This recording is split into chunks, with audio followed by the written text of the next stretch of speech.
Hi, my name is Gabriel Zales Bolivian. This is a project that I've been working on called Pool.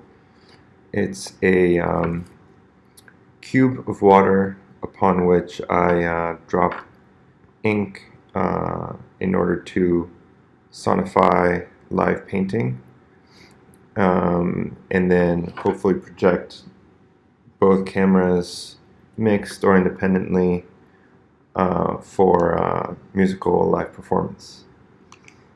So I have a few prototypes in this slide. On the image on the left is a C615 camera module. It's a single camera prototype. It's a 1080p, so it's slightly better quality. And on the right, I have a prototype with two C270s. These are both webcams. These are just initial prototypes.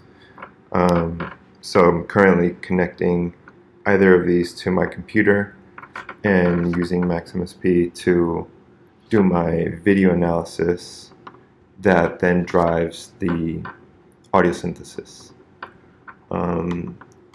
Here you can see the other side of that prototype with the C270s. It's a little bit yellow because I used the wrong kind of glue, but luckily it's not reflected in the image.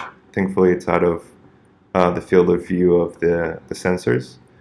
And on the right I have my prototype for the future. Part of the motivation is to be able to use this device without a expensive computer, and trying to do 30 frames per second or higher at high resolutions is very computationally expensive. So the idea was to instead use two Pi Zeros, which are only $10, and then use some camera modules, which are about $25, to build a new prototype that's more affordable and hopefully can be more easily replicated with open source technologies. I'm going to talk next a little bit about the analysis process. Part of what makes this project interesting is that it's not just live painting that's analyzed and sonified, but it's three-dimensional live painting. And so the motivation came from my background as a spatial audio software and hardware engineer, and I wanted to build a device that I could make music with that reflected my interest in this domain.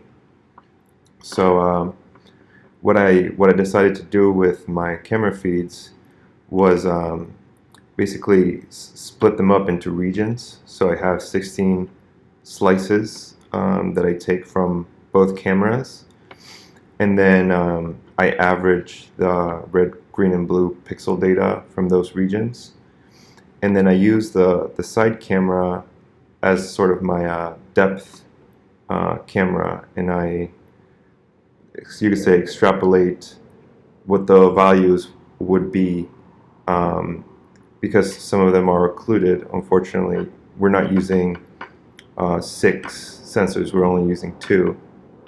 So it's a bit hard to understand from this perspective, so I made a diagram. If you see the numbers on the left and the letters on the right, the first column of the second camera is multiplied, or those average values are multiplied by all the elements in the matrix on the left, which is the front camera.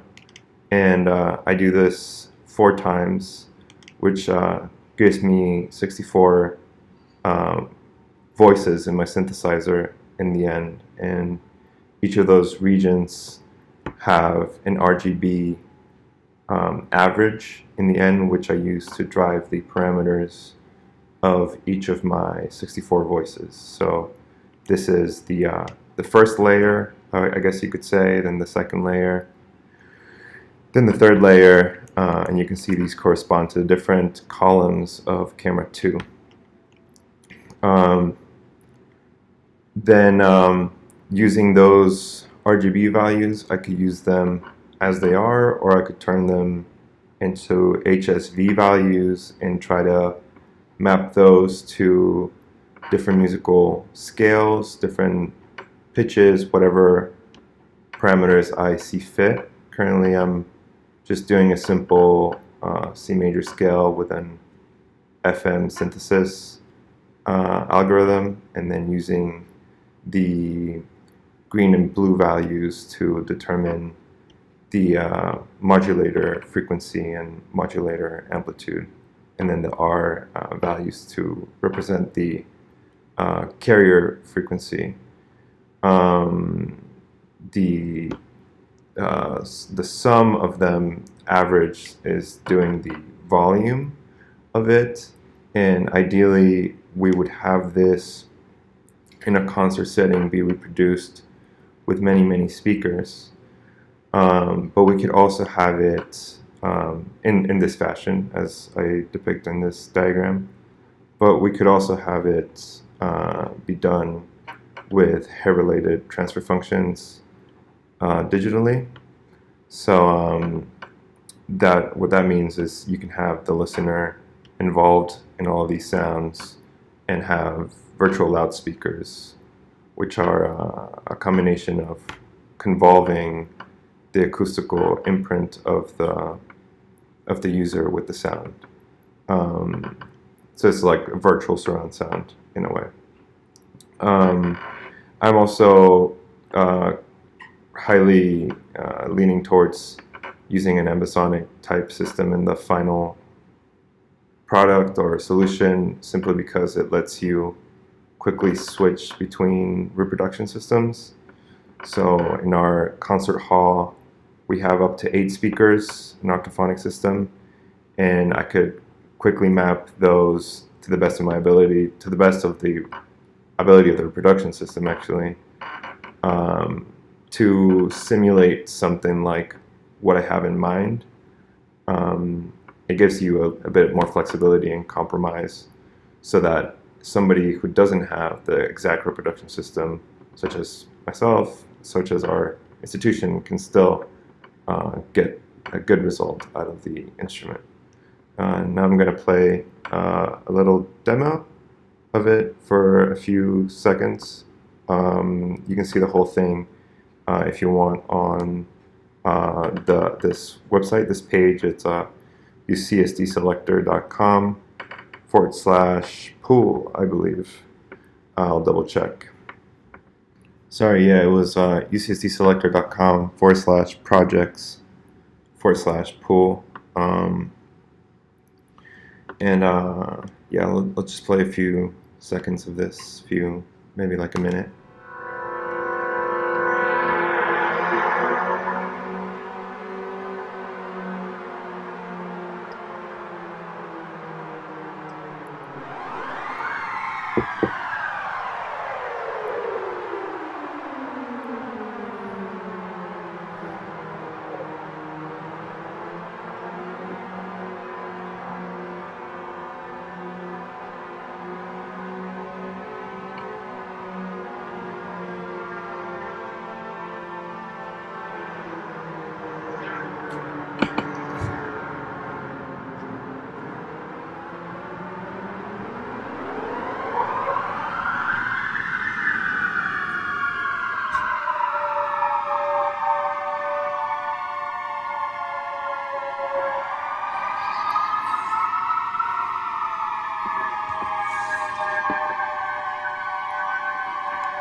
So some of the challenges with this project are making sure that we have consistent lighting, especially in a concert hall when it's dark. We want to start with a very neutral white light and white background, and make sure that when the pool is getting darker, the grain doesn't show much in the video feed, because it doesn't look very good if the image is very grainy. part of my motivation is also to make this open source. So using open source software and hardware, free and open source software and hardware are really important to me. Computationally, trying to offload the graphical processing to the Pis so that one does not need a very expensive computer in order to use the instrument. Accessibility in that respect is also very important to me. There are drivers in these webcams that make it so the image is autofocused, and of course that's something that I don't want. So also switching over to a Pi would give me more control over that. Making the design simple, elegant, and affordable are also really important. Instead of needing to hot glue, although I love hot gluing the sensors to the acrylic casing, I would like to propose something a bit more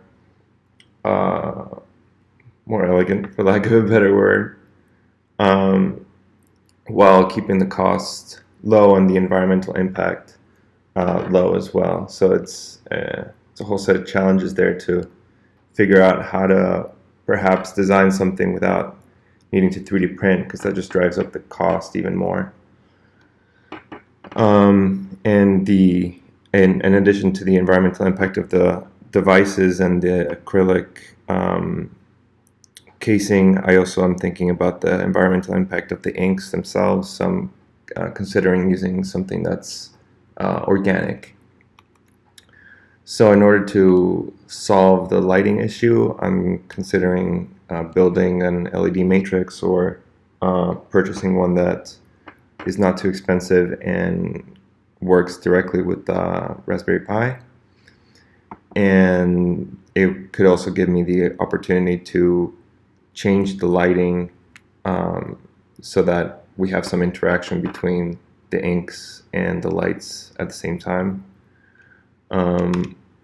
Then this is just an image of the Pi and the camera modules that I intend to use. Likely the wireless Pis, and sending the data over to the main computer, either a third Raspberry Pi or my laptop via OSC, Open Sound Control, for doing the synthesis.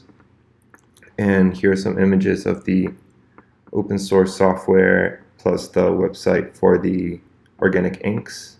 Currently using some alcohol inks which are non-organic. I also experimented with some organic paints, so I believe I could just make my own inks, alcohol-based inks, with those pigments and some alcohol.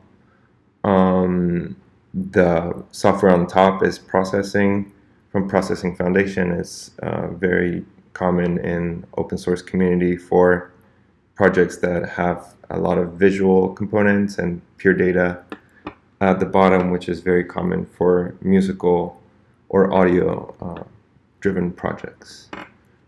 So that is it. Thank you.